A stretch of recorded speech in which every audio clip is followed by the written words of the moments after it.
Las enfermedades hepáticas autoinmunes conocidas en la actualidad son tres: la hepatitis autoinmune, la hoy día llamada colangitis biliar primaria y la colangitis esclerosante primaria.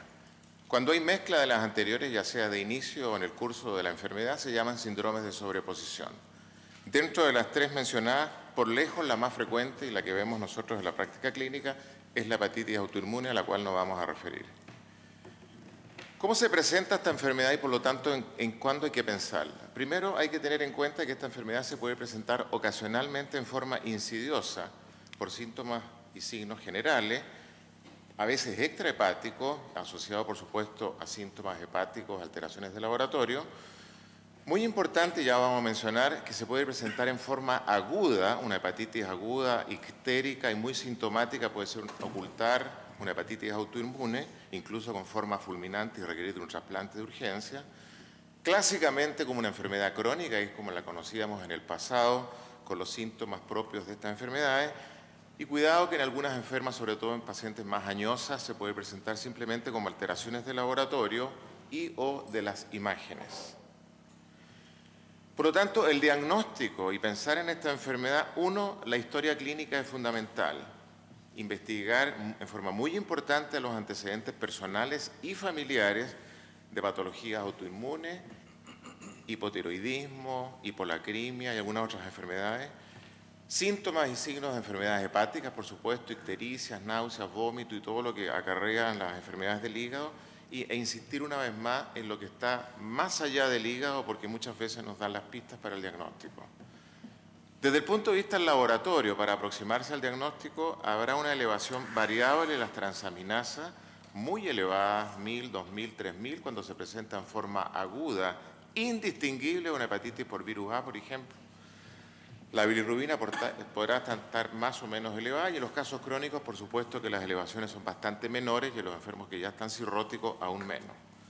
Marcadores de esta enfermedad para hacer el diagnóstico desde el punto de vista serológico: los autoanticuerpos, fundamentalmente anticuerpos antinucleares y antimúsculo liso, raramente LKM1, una población más bien pediátrica, en adultos lo vemos muy poco, y para nosotros es un marcador relevante la elevación de la IgG sérica.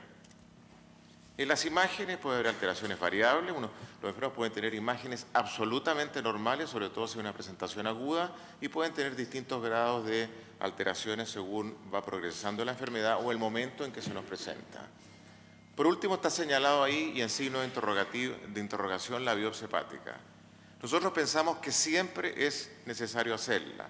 La pregunta, ¿cuál es el momento? A veces en enfermos muy averiados, hospitalizados en unidades de cuidados intensivos, con coagulaciones límite, más vale esperar, y con todos los otros elementos hacer el diagnóstico, incluso podemos iniciar tratamiento. La biopsia hepática, precozmente, como decíamos, en hepatitis autoinmune, sirve no solo para confirmar el diagnóstico, sino que para establecer la severidad. La actividad en la biopsia se va a ver fundamentalmente actividad inflamatoria moderada o severa, el infiltrado es linfoplasmocitario y puede haber unas clásicas rosetas que son casi patognomónicas de esta enfermedad. Cuidado que casi siempre, no casi siempre, en un porcentaje importante hay fibrosis y hasta el 30% en el momento del diagnóstico. Aún aquellos que se presentan como una hepatitis aguda tienen cirrosis al momento del diagnóstico. Pero, como decíamos recién, esta biopsia se puede diferir días, semanas, incluso a veces meses, 2, 3, 4, 5 meses, en casos justificados, básicamente enfermos que no pueden ser biopsiados por trastornos de coagulación u otras contraindicaciones formales.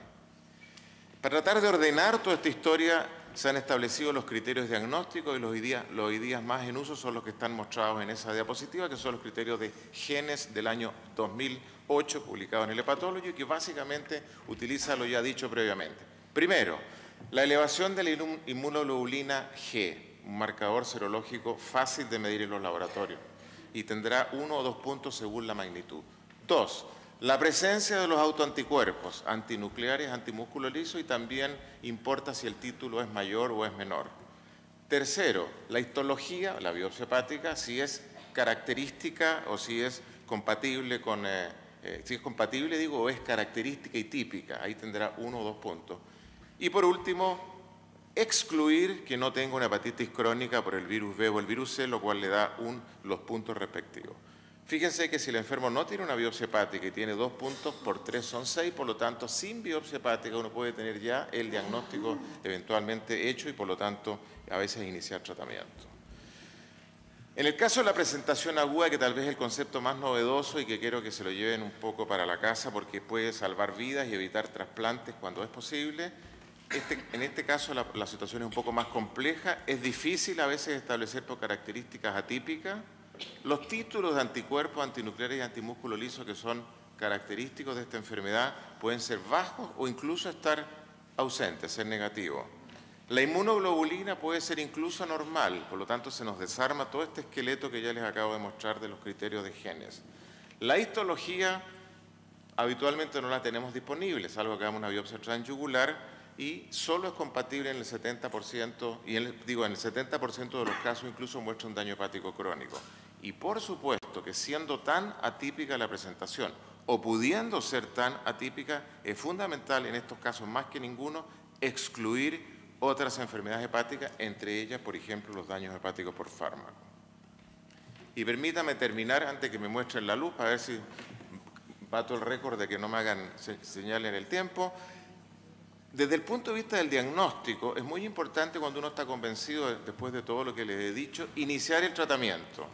Y el tratamiento es el tratamiento clásico inmunosupresor combinado con prednisona y azatioprina, que es altamente efectivo en la mejoría de los síntomas, de las alteraciones de laboratorio y, por supuesto, en modificar la historia natural.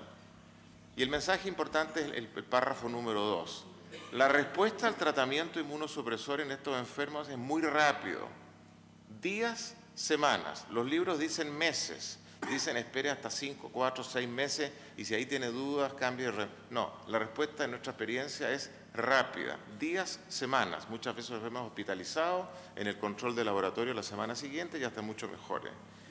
Y eso es tan importante que esta respuesta, que insisto, es rápida, constituye prácticamente una confirmación del diagnóstico. Por lo tanto, ante la duda, ante la ausencia de marcadores, sobre todo en enfermos que tienen enfermedades de presentación aguda, como está señalado ahí, la prueba terapéutica tiene tanta importancia casi como los pilares del diagnóstico que les acabo de mostrar, y de hecho en los antiguos grupos de trabajo de hepatitis autoinmune incluía dentro de las múltiples variables respuesta a los corticoides. Hoy en día, con los criterios ya mencionados, es suficiente, pero insistir en que la prueba terapéutica y la respuesta rápida constituye o confirma el diagnóstico. En suma, la hepatitis autoinmune es una enfermedad que vemos muchísimo. Por supuesto que en nuestro grupo probablemente hay un sesgo de referencia y tiene un patrón asintomático, crónico y, atención, que puede ser una enfermedad aguda, indistinguible de una enfermedad viral o por fármaco, y ahí es donde hay que poner a prueba más el ojo clínico, porque hay que tomar decisiones muy rápidas, o tratar o trasplantar. Muchas gracias.